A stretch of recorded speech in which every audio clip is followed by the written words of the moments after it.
Hey friends, welcome back. We're going through The Power of Zero, which has been a really eye-opening book for me. I hope you've been enjoying the summaries as well. So today is a really important chapter.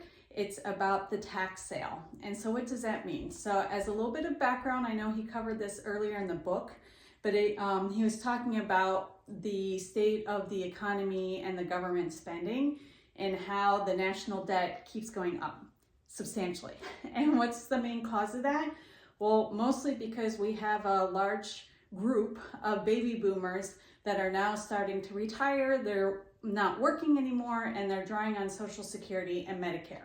So how does that impact us? Okay, so when he first published the book about 10 years ago in 2014, the national debt was $15 trillion, okay?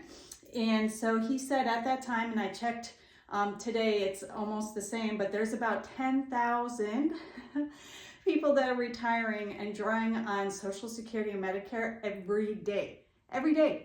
So today, as of today, December of 2024, the national debt is now over $16 trillion.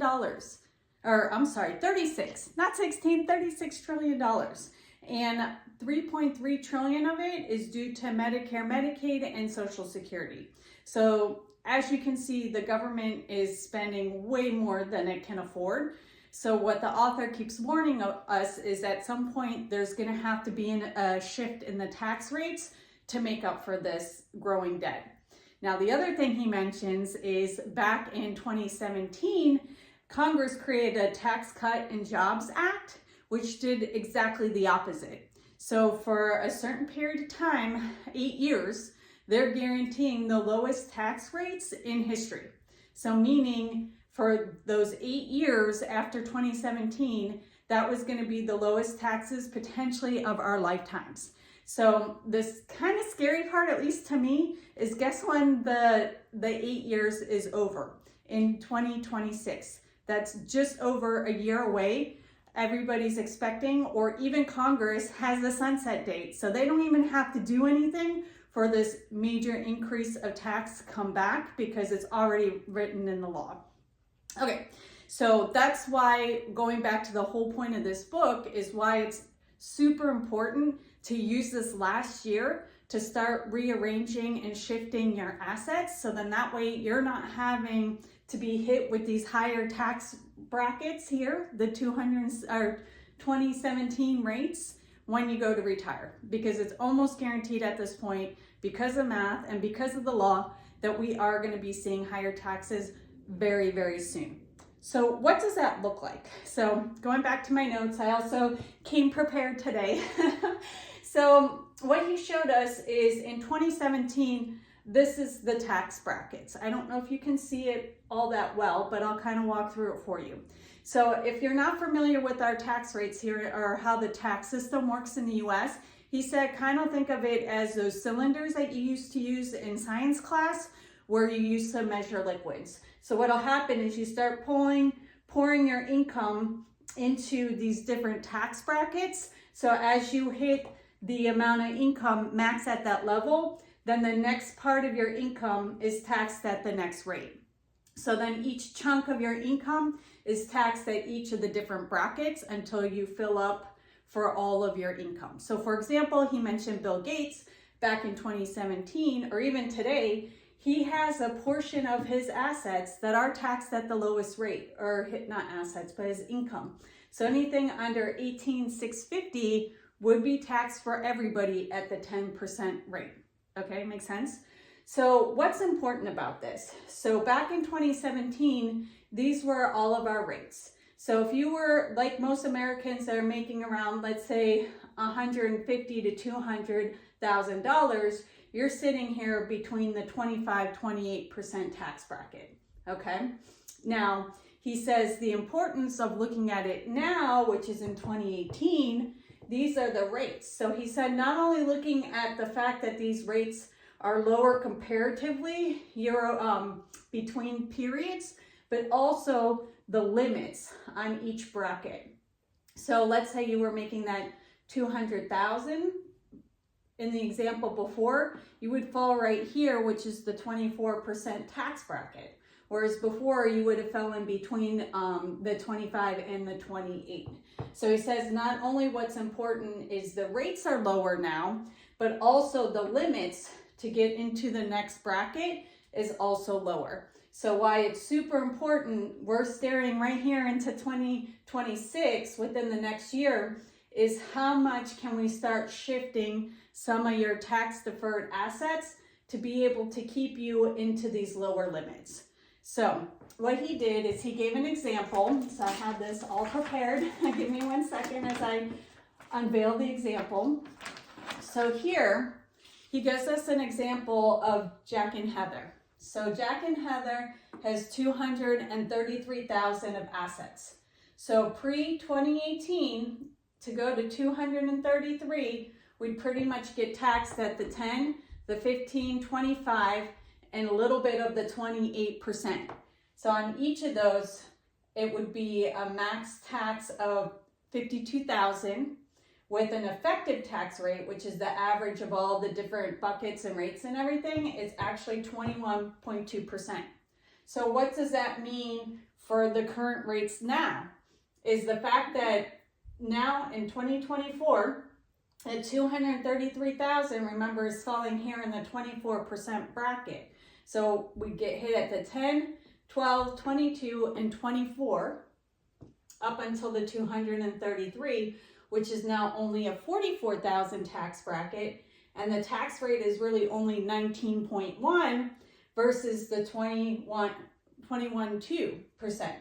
And so if you look here, it is a difference of $7,600, even though it seems like you're only saving 2% in your taxes. Now, the important thing is as the law is written now, that at the end of 2026, all the rates are going to go back to here.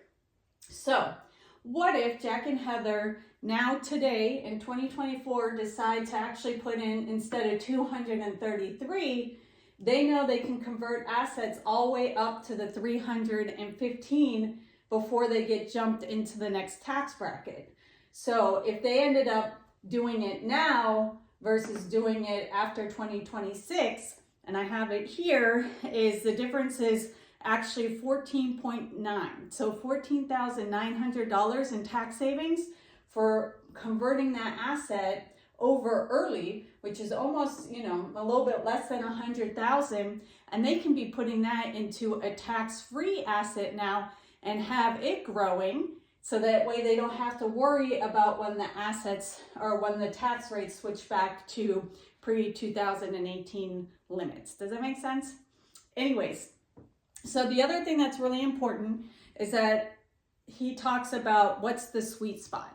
Because of course he loves the 0%, and then a lot of people would ask, well, what's your second favorite tax bracket?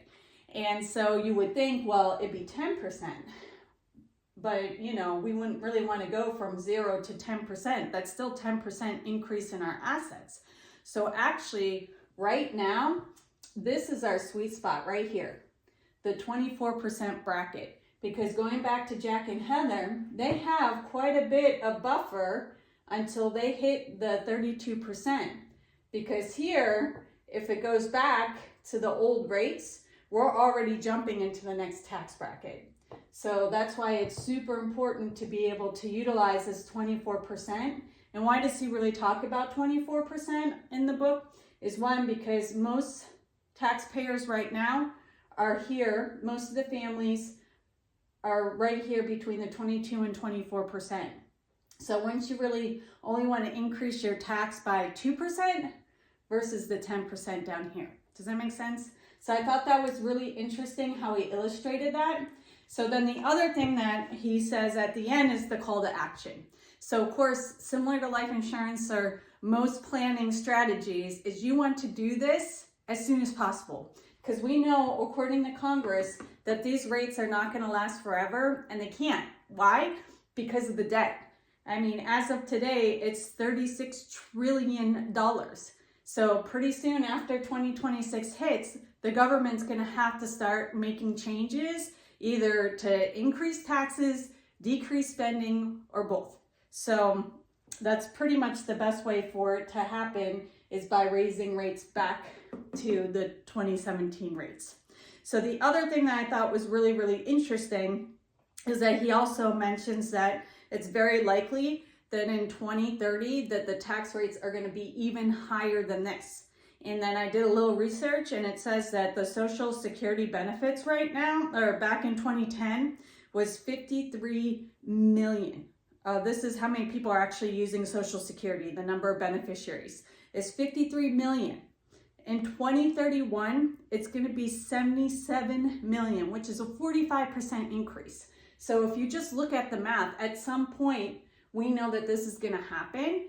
And the best way to avoid it is to take advantage of this lower tax bracket while it's still here.